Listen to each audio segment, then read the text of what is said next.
3 गायी आणि 3 शेळ्या आणि बँकेत 6,000 रुपये.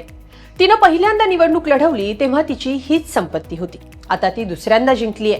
आमदार झालेल्या तिच्याकडे रोख रक्कम 11,000 रुपये आहे. पण तिला मिळालेली मतं मात्र लाखांच्या घरात आहेत.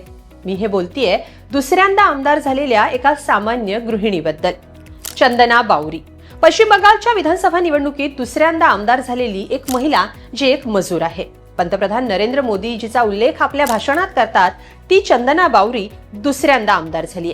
तिची आमदारकी खास आहे कारण ना ती पैशाने श्रीमंत आहे ना तिला कोणतीही राजकीय पार्श्वभूमी आहे. कोण आहे चंदना बावरी आणि त्यांचा हा विजय चर्चेत का आहे? सविस्तर पाहूया या व्हिडिओतून.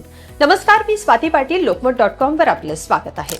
चंदना बावरी पश्चिम बंगाल विधानसभा निवडणुकीत लाखाहून अधिक मतं मिळवत विजयी झाल्यात. विशेष म्हणजे त्यांचा हा सलग दुसरा विजय आहे. पश्चिम बंगालच्या बांकुरा जिल्ह्यातल्या गंगाजल घाटी परिसरातल्या केलाई हे चंदना यांचं गाव. याच गावात चंदना कुटुंबासोबत राहतात.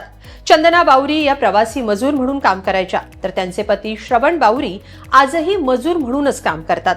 झोपडीत राहणाऱ्या चंदना यांना भाजपनं 2021 साली पहिल्यांदा तिकीट दिलं. त्या निवडूनही आल्या. त्यामुळे यंदा पुन्हा भाजपनं त्यांच्यावर विश्वास दाखवला आणि त्यांनी तो सार्थ ठरवला. बांकुरा जिल्ह्यातल्या साल्टोरा हा चंदना यांचा मतदारसंघ. अनुसूचित जातींसाठी राखीव मतदारसंघ दुर्बल घटकांचा मानला जातो. याच समाजाचं प्रतिनिधित्व करण्यासाठी चंदना बावरी निवडणुकीच्या रिंगणात उतरल्या. चंदना यांनी तृणमूल काँग्रेसचे उमेदवार उत्तम बावरी यांचा 32,135 मतांनी पराभव केला. साल्टोरा मतदारसंघात तिरंगी लढत झाली. यात चंदना बावरी यांनी 1,15,180 मतं मिळवली, तर तृणमूलचे उत्तम बावरी यांना 83,045 आणि सीपीआयचे नंददुलाल बावरी यांना 10,500 मतं मिळाली. चंदना बावरी यांनी सलग दुसऱ्यांदा भाजपच्या तिकिटावर आमदारकी मिळवली. सलग दुसऱ्यांदा आमदार होऊनही आजही चंदना तितक्याच साध्या राहतात. चंदना या त्यांच्या पतीपेक्षा अधिक शिक्षित आहेत. चंदना यांचं शिक्षण 12वी पर्यंत झालंय, तर त्यांचे पती श्रवण 8वी पास आहेत. पती पत्नी दोघेही मनरेगा कार्डधारक आहेत. या दोघांना 4 मुलं आहेत. चंदना यांनी प्रतिज्ञापत्रात दिलेल्या माहितीनुसार त्यांच्याकडे 11,000 रुपये रोख रक्कम आहे. याशिवाय होंडा डिओ ही स्कूटी जिची आताची किंमत 10,000 रुपये असल्याचं प्रतिज्ञापत्रात नमूद आहे. तर 15,000 रुपये किमतीचे चांदीचे दागिने चंदना यांच्याकडे आहेत. चंदना यांच्या पतीच्या नावावर 2.5 लाख रुपयांचं कर्ज आहे. चंदना यांच्या नावावर एकूण चलसंपत्ती 1,27,500 रुपये इतकी आहे, तर त्यांच्या पतीच्या नावावर 1 लाख रुपयांची अचल संपत्ती आहे.